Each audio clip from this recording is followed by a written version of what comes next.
Hi, I'm Jennifer, and today I'm going to be teaching you guys how to play the piano.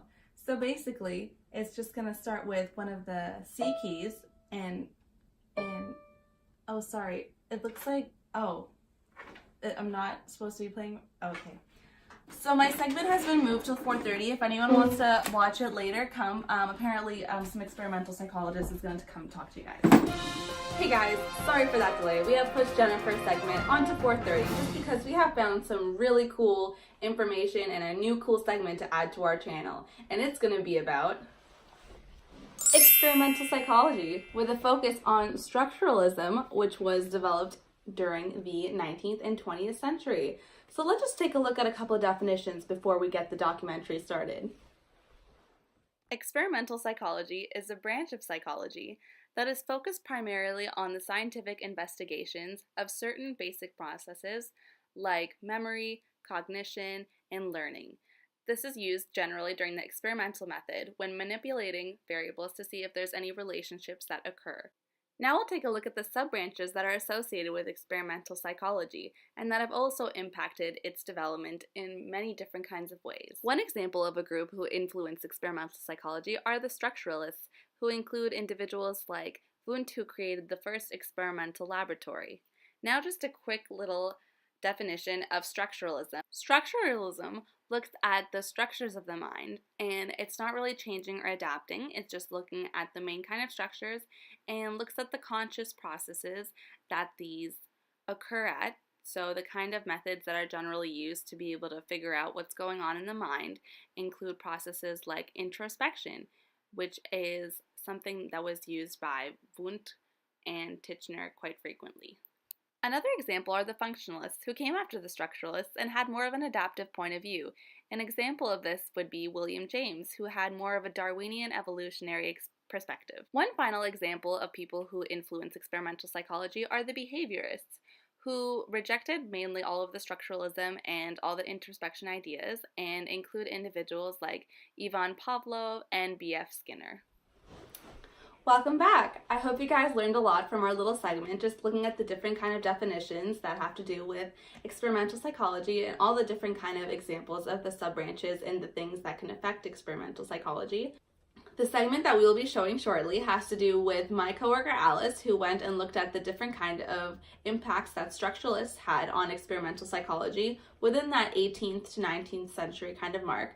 We will be looking at different kind of individuals, but these are the main kind of people that she looked at. So stay tuned.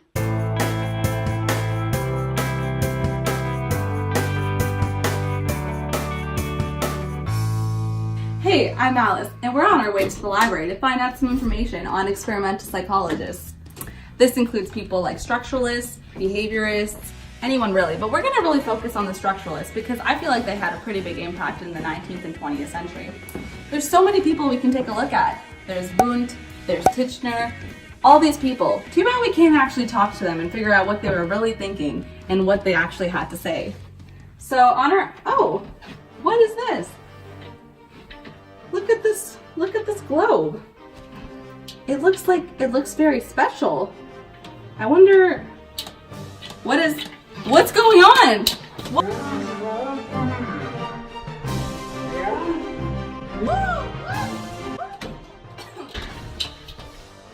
Oh my god, did you guys feel that? What just happened? Why are we all black and white? Did we just go back in time?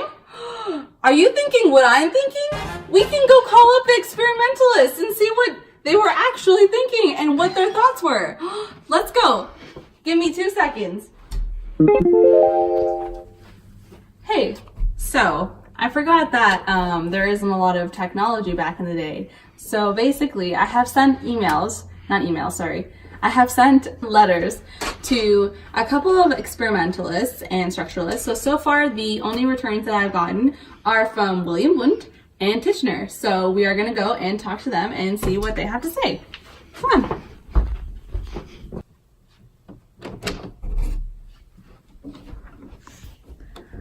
Hi, William. Nice to meet you. I'm Alice.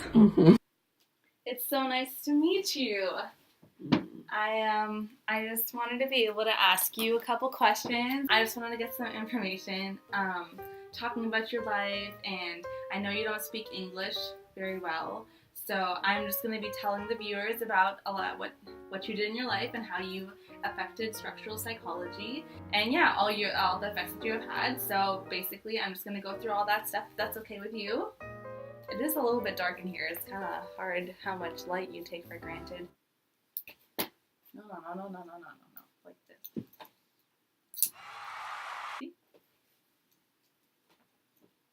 I'm teaching the experimentalist how to light a candle. So basically, one of the main things that you're obviously known for is the fact that at this point we are at 1879. So congratulations on you forming your first laboratory of experimental psychology. So basically, before you even created this laboratory, there are lots of things that you have still accomplished. You did start in other kind of areas first and then move your way forward to psychology. So you do also believe that the consciousness can be broken down into multiple different pieces, right? Into different elements, which is kind of the basis of structuralism, which is where you started. I do hear that you have not actually coined this term of structuralism. Actually, this was more developed with Titchener, which is one of your students that you had.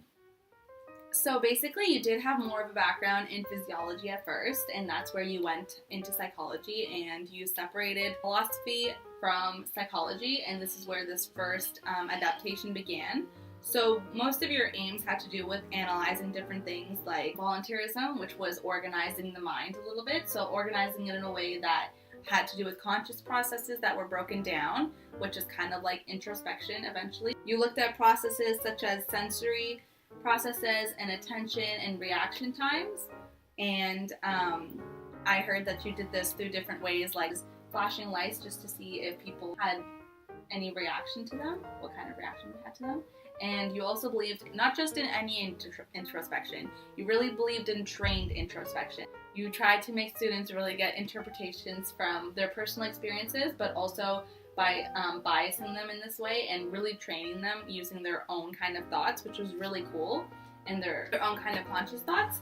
You also published a book, pardon my pronunciation, but Grundzüge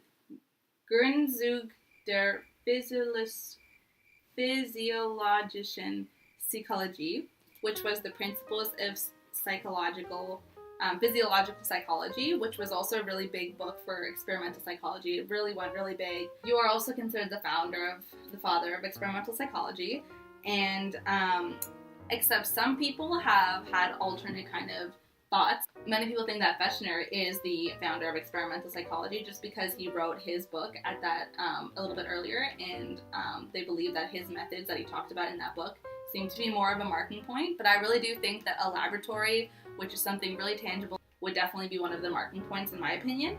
So although you did start your experimental psychology laboratory, right, like in 1879, just a couple months ago, even though you've started this up and you are doing labs inside them and kind of using this laboratory, has it seemed to be very popular yet? Have lots of people been coming to check it out? 9. Okay, yeah, it seems like it's not as popular yet, and like the university doesn't seem to establish it yet as an actual tangible laboratory. That's alright, because I think eventually you'll get there and it'll be really good, and you will be a standing point for all these important things to come in the future. So thank you so much for being able to meet with me. It was really great meeting you. I got all of the questions and answers I needed, so I hope the viewers really like this segment that we got to do, and I hope that you have a great rest of your evening, and don't give up on your laboratory. It's really going to make a big deal in the future. So wasn't that informative? I really feel like we learned a lot about Wilhelm Wundt and all the things that he's done, and I really think that it was such a good experience to be able to go and talk to him. I hope that you guys learned a lot and took it all in. He was basically the founder of experimental psychology, and he is basically the founder of it, so it was really great to be able to speak to him. I am on my way right now to go and see Titchener, which was one of his students, to be able to go and see what his thoughts were. He does have a little bit of a controversy on certain topics, like when it comes to how he included women, so I'm really interested as a woman to go and talk to him and see what kind of what are his opinions on this kind of issue. So we're on our way right now. We're almost there, and stay tuned.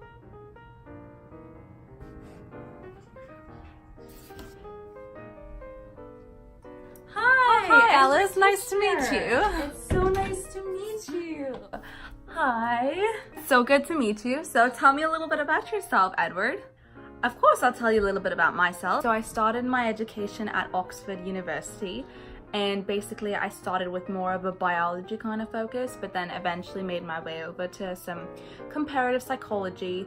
But then that's when I came across the work of Wilhelm Wundt, who ended up being my mentor and my teacher. So basically I started reading and looking at one of his books that he had and started translating it a little bit from German to English, which was quite a challenge, but eventually I got there. I earned my PhD with him in 1892, and that is where I decided to look at a little bit of a different kind of school of thought, which was it was pretty similar to Wundt, which was around structuralism. Basically the same kind of idea with introspection and all. I looked at more of the things that existed in the consciousness. I don't really care much about the unconsciousness, anything like instincts and stuff, not really something I was interested in. So basically I kind of took on what Wundt was looking at and went a little bit further and made the structuralism. I don't think he made it to the point of calling it structuralism. Wow, that's so cool. You really did go through a lot of different stages in your life to be able to graduate, get your PhD, and get to where you need to be. So tell me about the experimentalist group that you ended up creating. Yeah, it was a pretty fun time. I did start originally in the American Psychological Association. I wasn't really a fan. I didn't really attend any meetings, and I decided to make my own group in 1904, and I called it the Experimentalists. And I basically just got a bunch of guys together, and that's where we had our own meetings. Sometimes the American Psychological Association tried to take over a little bit, and they tried to have their own, but we kind of stuck to it. So did you have like any of your students included in this experimental group? Yeah, I did include a couple of my students. Boring was also part of one of my was also part of the experimentalists. He was one of my students, and I really think that he had a very good take to me. We were pretty close. I do remember I told him once that I told him, you have the psychological point of view, because he really did seem like he had it in him. So I was really proud of him, and he did end up going into psychology kind of route, which I'm really proud of. So I don't mean to stir the pot or anything, because like everything's going really great and you really worked hard to where you need to get to be right now. But I was just wondering, why do you not, what is your deal with women, and why don't you have them included in your different clubs? Okay, so I have been getting a lot of backlash from that kind of stuff. Yes, I did not include women into my experimentalist group, but to be fair, there's a lot of smoking in it right now, and I feel like they'd be kind of like we're all men here, and they might just get a little bit intimidated from what's going on. So I understand where they're coming from. I've gotten a couple of letters from people who aren't very happy with the circumstances of not being allowed in, but overall I think that I still do a pretty good job at including women in everyday lives. I mean, for instance, since we are in the 1900s, even a couple of years ago, I, in 1894, helped Margaret Washburn graduate with her first PhD, and she ended up being the first woman in psychology to get her PhD under my supervision. So this isn't the first time. I did oversee many women to get their PhD and really help them out. I always strive for them to be able to finish their doctoral studies. So I feel like I did get a lot of backlash, so I'm not quite sure where that's coming from. I get it. Yeah, I banned a couple women from the experimental psychologists. Besides that, I gave lots of opportunities to women to be able to succeed as well. Ooh, that's cool. I had no idea. I've heard a lot about your kind of work that has to do with stimulus error. Would you be able to kind of expand on that? Oh yeah, so you have heard of that. Basically, I did look at stimulus error quite frequently, which has to do with looking at the conscious processes of something rather than what they mean, not as they mean, but as they are. So if they're not capable of doing that and distinguishing it, when they cause this kind of confusion between the mental processes and the objects, they end up causing this stimulus error. And I really looked into the conscious processes because I really think that that's kind of the important thing that has to do with introspection. I do get a lot of criticism for having the fact that it has to do with consciousness. I get it that behaviorists are maybe thinking of a different kind of way, but at least I'm not like, who is it, Ebbinghaus, who's going around making up nonsense syllables to try and test memory.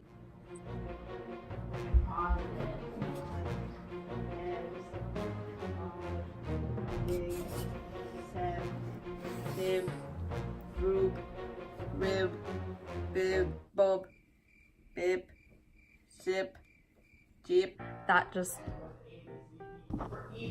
It was well, so yeah, good it was to meet really you. good to Thank you meet so much for your time. I hope that maybe we'll have an altercation, or my great grandson maybe will end up looking you up and you guys can have a conversation about me. Have a good one.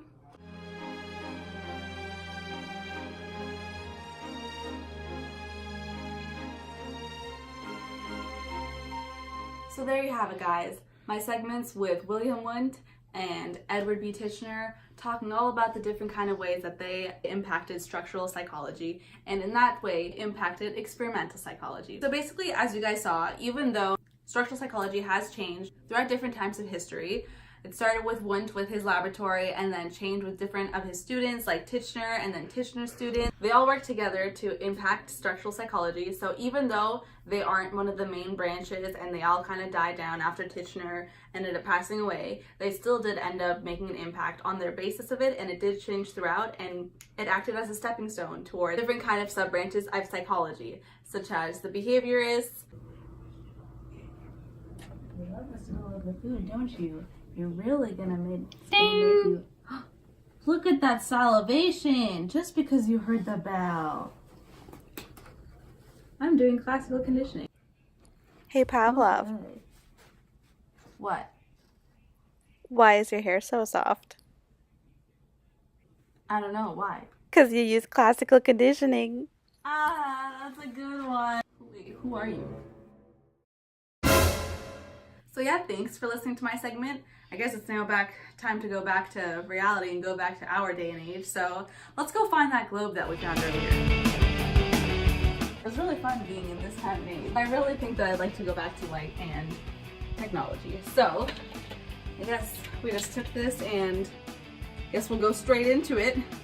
I really want to go back home. There's no place like home. There's no place. Oh, we're back. Okay, great. Thank you for listening to my segment of the impact of structuralists on experimental psychology, and we hope to see you guys again soon.